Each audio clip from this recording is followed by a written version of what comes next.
Selamat pagi Bapak Ibu, saya Frans Simanjuntak.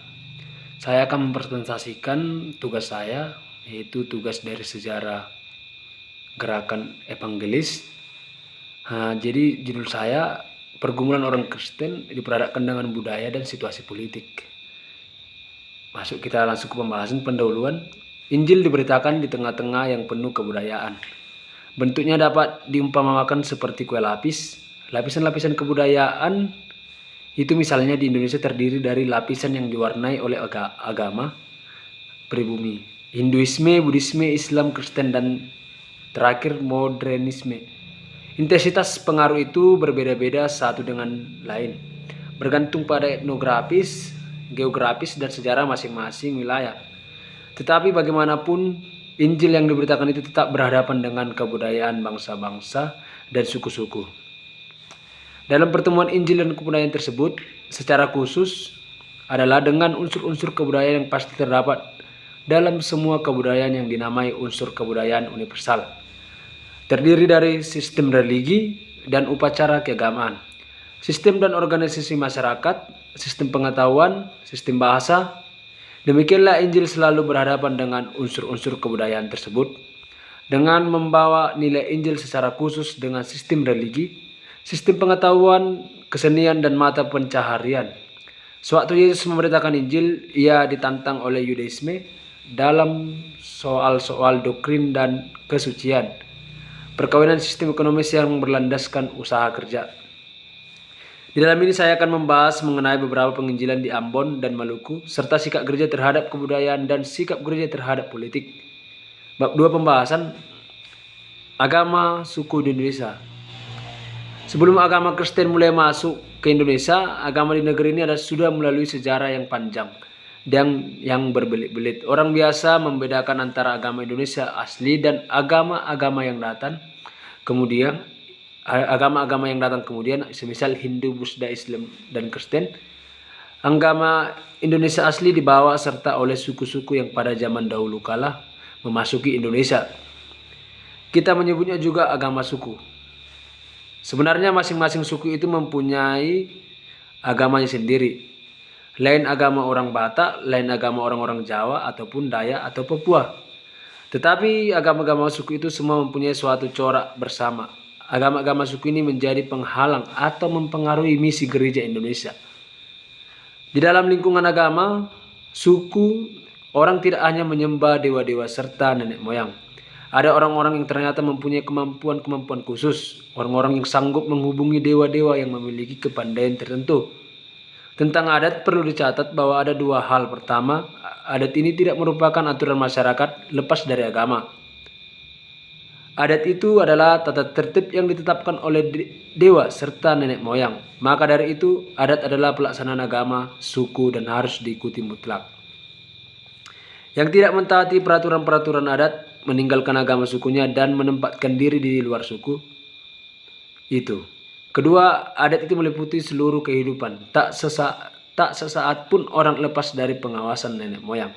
Tidak ada perbedaan antara bidang rohani dan dari pengawasan duniawi.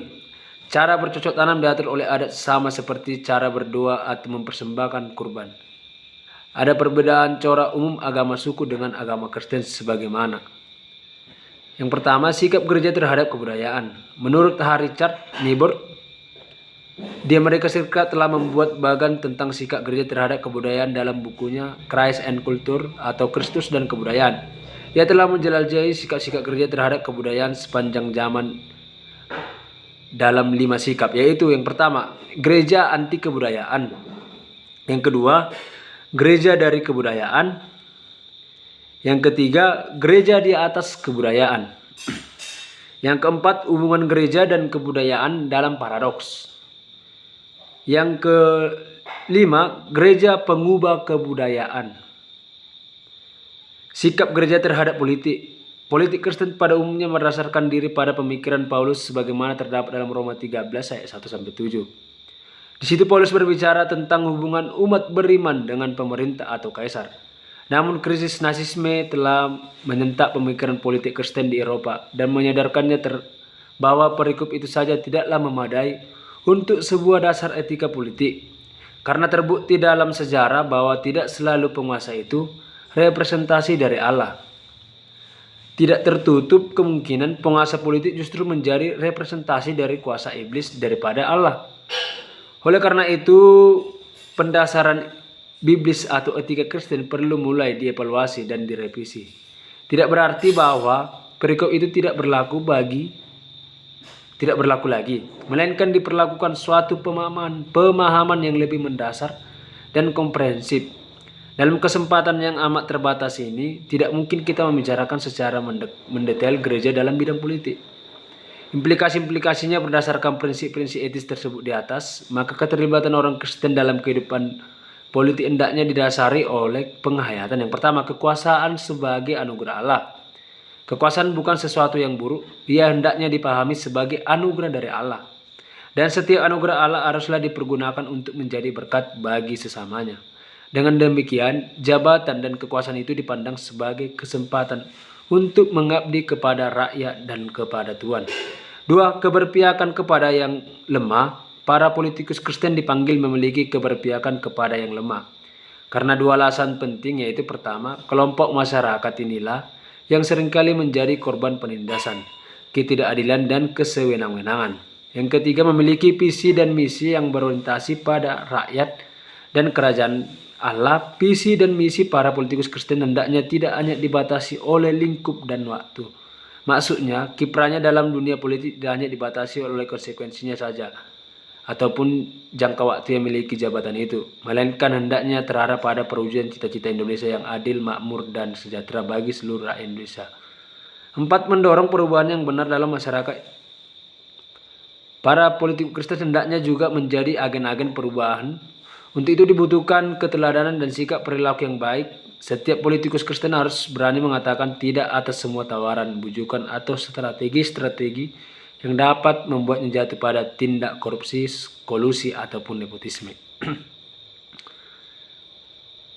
Rekomendasi bagi tindakan praktis yang harus dilakukan gereja dalam evangelis. Yang pertama, gereja perlu terlibat dalam politik dalam artian yang luas. Ia mengikuti dengan seksama berbagai perkembangan politik. Gereja juga harus berani menyatakan aspirasi politiknya yang kritis serta dilandasi oleh pertimbangan-pertimbangan moral etis Kristen. Yang kedua, gereja perlu melakukan pertemuan konsultatif secara berkala dengan anggota-anggota jemaatnya yang terlibat dalam politik praktis. Dikatakan konsultatif karena dalam pertemuan tersebut kedua belah pihak, gereja dan aktivis politik, dapat saling memberi masukan dan saling belajar. Ketiga, gereja perlu mendengar masukan dari berbagai lembaga ataupun perguruan tinggi Kristen yang menaruh perhatian terhadap kehidupan politik. Yang keempat, gereja perlu menyelenggarakan berbagai pembinaan ataupun juga forum diskusi yang menggumuli masalah-masalah politik dan etikanya bagi anggota jemaatnya. Sehingga pemahaman-pemahaman yang salah yang dimiliki oleh anggota jemaat tentang politik dapat diluruskan dan sekaligus dapat mendorong anggota jemaatnya ikut berperan dalam kehidupan politik sesuai dengan kapasitas dan kemampuannya. Yang kelima, gereja perlu terlibat dalam forum-forum dialog antar umat beragama. Karena dalam konteks Indonesia saat ini yang dihadapi oleh gereja bukanlah umat beragama lain, tetapi kelompok-kelompok ekstrim yang bisa merusak kerukunan antar umat beragama. B. Masuknya misi Protestan ke Maluku di bawah POC. Yang pertama, tahun 1605, POC atau Organisasi Dagang Belanda berhasil merebut benteng Portugis yang ada di Ambon dan Banda. 2. Belanda datang membawa pengaruh yaitu damainya kampung-kampung yang berperang di Ambon dan Lease. Ketiga, misi POC adalah perdagangan dan mereka menggantikan Portugis dalam menguasai perdagangan rempah-rempah. Belanda memakai kekuatan militer dalam menguasai perdagangan rempah-rempah sehingga mengalahkan Banda, Hitu, Seram Barat. Pusat produksi rempah-rempah dipusatkan di Ambon Lease dan Banda, sedangkan di daerah lain dihancurkan oleh POC. Sistem Hongi yang yaitu penghancuran pohon oleh POC. Keempat, POC juga meminta penduduk yang beragama Katolik pindah ke agama Protestan. Jadi penduduk yang beragama Katolik pada zaman Portugis menjadi Protestan pada zaman Belanda. Prinsipnya yang mempunyai negara menentukan agama. Kelima, Masalahnya POC belum memiliki tenaga pendeta atau misi yang melayani orang Kristen di sana. Dan yang ada hanyalah seorang penghibur orang sakit. Keenam, orang Kristen di sana tetap setia dalam kekristenan walau pelayanan rohani kurang. Bahkan daerah pedalaman dan pulau lain terlantar. Tahun 1607 kapal-kapal Belanda membawa mantri kesehatan yang kemudian membuka sekolah dengan pengajaran agama dan pelajaran membaca dan berhitung. Tahun 1612 datanglah pendeta pertama tiba di Ambon dan sejak itu terus didatangkan pendeta-pendeta untuk Ambon. Daerah pedalaman mendapat sistem perkunjungan setiap 2 atau 3 kali setahun. Kehidupan rohani di pedalaman tidak terlalu mendapat perhatian dan hanya dilayani oleh guru-guru sekolah. 10. Para pelayan mulai memadai dan pelayanan rohani mulai juga teratur sehingga jemaat berkembang di Ambon Lease. Pada tahun 1700-an jumlah jemaat menjadi 33.000 jiwa dari 16.000 jiwa pada zaman Portugis. Tiap daerah atau negeri dibangun gereja. Ke-11 cara pengembalaan yang dilakukan POC. Yang pertama, ada ibadah rutin setiap minggu dengan bahasa Melayu. Kedua, tata ibadah memakai tata cara gereja Belanda. Ketiga, sakramen perjamuan kudus dilaksanakan beberapa kali setahun.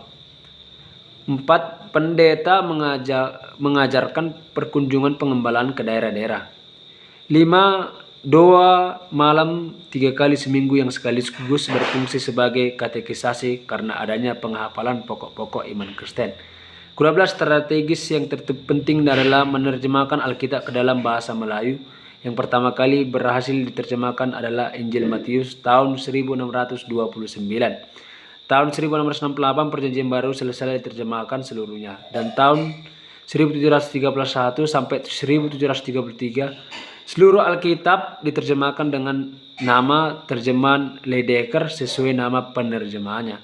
Ke-13 selain itu diterjemahkan juga buku-buku katekisasi, buku pembinaan, doa-doa, formulir-formulir, serta khotbah-khotbah dan lain-lain.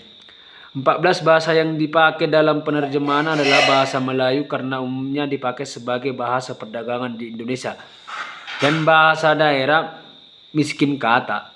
15 pendeta Hernius yang tertarik menggunakan bahasa Ambon dan melakukan banyak penerjemahannya sehingga banyak juga yang tertarik dengan kekristenan. Tetapi kemudian bahasa Ambon tersingkir dan digantikan dengan bahasa Melayu. 16. Bagaimana dengan orang Belanda melihat agama suku? Umumnya bersifat negatif karena dianggap sebagai kekafiran sehingga dimusnahkan. Namun dengan larangan dan tanpa pengertian yang jelas akan kekristenan akhirnya menghasilkan sinkretisme. Misalnya air baptisan diminum, roti perjamuan kudus dibawa pulang dan dijadikan obat dan seterusnya. Jadi nampaknya kekristenan menguasai orang Ambon. Tetapi sebenarnya keyakinan yang dahulu tetap eksistensinya. 17. Walaupun ada bentuk sinkretisme, terdapat juga upaya penyelesaian kekristenan dengan agama setempat dan kebudayaan menyesuaikan diri dengan kekristenan. Inilah upaya indigenisasi. 18. Pada tahun 1590-an POC berhasil menguasai Banda yang penduduknya adalah beragama Islam. Penduduk ditaklukkan, dibunuh dan diusir. Sebagai gantinya didatangkan orang-orang pendatang ke Banda yang mana merupakan orang Kristen. 19. Ada upaya penginjilan yang dilakukan untuk orang Banda namun tidak terlalu membuahkan hasil. Malah terjadi perang dengan kelompok Islam yang masih ada. Sejak tahun 1935 gereja berkembang di Kei, Aru, Tanimbar dan pulau-pulau selatan Daya. Tahun 1780 kekuasaan POC merosot yang berakibat pula kemerosotan kekristenan karena para pendeta sudah tidak lagi menangani jemaat. Kehidupan gereja berjalan oleh tenaga pribumi yang dikenal guru jemaat yang sekaligus adalah guru sekolah. Keadaan ini berlangsung sampai tahun 1815 sampai kedatangan Joseph Camp. Orang-orang Kristen di Ambon dijadikan Protestan. Orang-orang Kristen di Ambon dan Lease mempunyai agama yang sama seperti orang Portugis, musuh POC. Hal itu tak dapat diterima oleh penguasa-penguasa yang baru yang empunya negara menentukan agama. Jadi orang-orang Kristen yang baru ditaklukkan itu harus menjadi Protestan. Iman-iman Katolik diusir, tetapi untuk sementara waktu mereka tidak diganti. Tidak ada lagi ibadah, sekolah dihentikan sebab POC belum mempunyai tenaga untuk memelihara orang-orang Kristen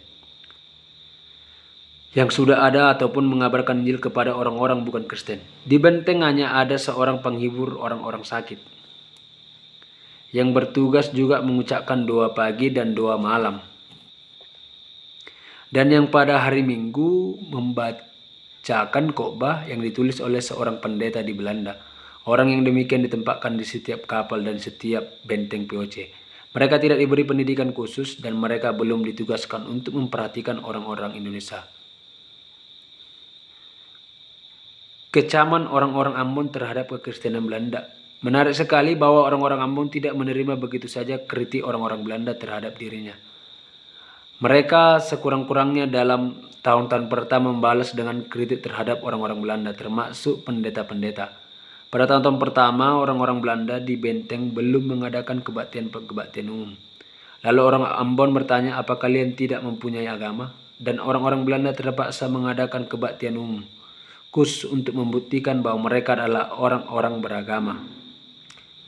Soal Ambon adalah soal semua bangsa Kristen. Tetapi masalah ini perlu diingat dari sudut lain lagi. Di Ambon memang terdapat agama Ambon, Corpus Christianum Ambon, yang merupakan campuran antara unsur-unsur Kristen dengan unsur-unsur agama suku. Tetapi kita harus menyadari bahwa percampuran semacam itu terjadi di semua tempat di mana orang Kristen cukup lama menetap. Kita telah melihat contoh ideologi orang-orang Spanyol dan Portugis. Agama Kristen orang-orang Belanda pada abad ke-17 juga merupakan campuran yang demikian. Dan orang-orang Ambon berhak mengkritik mereka sama seperti orang-orang Belanda mengkritik orang-orang Ambon. Tapi sebenarnya perlu supaya kedua belah pihak membiarkan dirinya dikritik oleh firman Allah. Ambon adalah contoh soal semua bangsa Kristen, tetapi masalah ini perlu diingat sudut lain. Di Ambon memang terdapat agama Ambon. Pendekatan lain, contoh-contoh yang dilakukan, tidak selalu pendeta-pendeta dan pemerintah Belanda memakai pendekatan negatif yang digambarkan tadi. Ada kalanya mereka menerima adat yang ada di sana dan berusaha membelokkannya sehingga terpengaruh oleh iman Kristen. Setelah orang-orang Portugis dan misionaris mereka diusir, gereja di Ambon Lihase selama beberapa tahun terlantar. Tetapi dalam waktu 30 tahun terdapat perkembangan yang cepat di beberapa bidang. Perkembangan itu merupakan akibat kehendak orang-orang Ambon sendiri dan didorong oleh kegiatan beberapa pendeta Belanda. Gereja Protestan di Maluku kurang lebih tahun 1800 dan 1864, keadaan umum mulai dari tahun 1790-an sampai sekitar tahun 1820, Ambon dan Kepulauan Maluku berada dalam keadaan yang tidak menentu. 2 kali orang-orang Inggris menggantikan orang-orang Belanda sebagai penguasa. Mereka meringankan beban yang harus ditanggung penduduk akibat sistem monopoli POC. Ketika orang-orang Belanda kembali tahun 1817, mereka langsung mulai lagi membebankan bermacam-macam kewajiban kepada rakyat. Di Ambon sempat ada istilah tak ada pendeta-pendeta. Gereja di Maluku ikut mengalami pengaruh peristiwa-peristiwa umum. Terdapat 3 orang pendeta di Ambon, tetapi akibat runtuhnya POC hubungan dengan dunia luar pun diputuskan. Sejak 1793 sampai 1815 tidak ada lagi seorang pendeta di Ambon, kecuali selama beberapa bulan saja. Arti tiadanya pendeta-pendeta. Terputusnya hubungan dengan dunia luar sama sekali tidak berarti bahwa gereja Kristen di Ambon menjadi punah. Orang-orang Kristen Ambon sekarang juga ingin tetap berpegang pada agama Kristen. Sejak dahulu kala kekristenan di Ambon terutama terpelihara oleh guru-guru, bukan oleh pendeta-pendeta asing. Kehidupan gereja tidak banyak berubah. Bahkan boleh dikatakan bahwa orang-orang Kristen di Maluku kebanyakan hampir tidak merasa bahwa telah terjadi perubahan. Orang-orang Kristen di luar kota Ambon sudah biasa dengan pelayanan sakramen-sakramen yang jarang sekali terjadi. Dan mereka bertemu muka dengan seorang pendeta paling banyak 1 kali setahun. Sering juga kurang dari itu. Orang-orang Maluku berpegang pada agama Kristen. Niat orang-orang Ambon hendak berpegang pada agama yang diwariskan kepada mereka menjadi nyata dalam pemberontakan di Saparua tahun 1817 yang dipimpin oleh Thomas Matelisi yang dinamakan pula Patimura. Pemberontakan ini untuk sebagian besar dicetuskan untuk persoalan-persoalan di bidang agama, yaitu gereja dan sekolah. Pengaruh agama suku secara langsung dalam hal ini yang dicatat tadi itu menampaklah pengaruh agama suku yang tidak langsung, yaitu pengaruh pola berpikir yang terdapat dalam agama suku. Bentuk kepercayaan Kristen ditentukan olehnya. Di samping itu masih terdapat juga pengaruh agama suku yang langsung, yaitu kebiasaan-kebiasaan yang berasal dari agama suku. Kebanyakan orang-orang Kristen masih menyimpan benda-benda keramat, benda-benda yang berwujud nenek moyang. Pendeta-pendeta pada zaman POC telah memberantas unsur-unsur agama suku ini. Dan kalau kedapatan, orang menerima hukuman berat sampai diancam hukuman mati. Anehnya pendeta-pendeta itu kurang menyadari pengaruh berpikir agama suku yang tidak langsung itu dalam perwujudan agama Kristen seperti yang terdapat di Maluku atau di Belanda sendiri. Akibatnya usaha-usaha ini tidak berhasil mencabut kekafiran di tengah jemaat-jemaat Kristen. Bab 3 penutup. Pergumulan orang Kristen bila diperadakkan dengan kebudayaan dan situasinya pada saat kedatangan perkabaran Injil mula-mula ke Indonesia. Di sini sikap gereja terhadap kebudayaan yang pada saat misi-misi Injil Indonesia antara di Maluku dan Ambon, salah satu penginjilan itu berdasarkan dari POC. Dalam misi perkabaran di Indonesia, salah satunya di daerah Maluku, pengaruh dari agama suku menghambat perkembangan perkabaran Injil di daerah tersebut. Gereja perlu terlibat dalam politik atau pendekatan terhadap agama suku. Dalam arti yang luas, ia mengikuti dengan seksama berbagai perkembangan politik. Gereja juga harus berani menyatakan aspirasi politik yang kritis serta dilindasi oleh pertimbangan-pertimbangan moral etis Kristiani. Demikian yang bisa saya paparkan. Terima kasih. Shalom. Salam sehat buat kita semua.